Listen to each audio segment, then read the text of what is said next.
కడగండ్లలో కడలేని కడలిలో నిరాశ నిస్పృహలో శోకపు లోయలలో కష్టాల కడగండ్లలో కడలేని కడలిలో నిరాశ నిస్పృహలో అర్థమి కాని జీవితం ఇక వ్యర్థమని నేననుకొనగా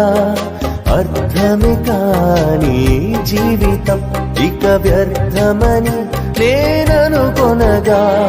కృపా కనికరము గల దేవా నా కష్టాల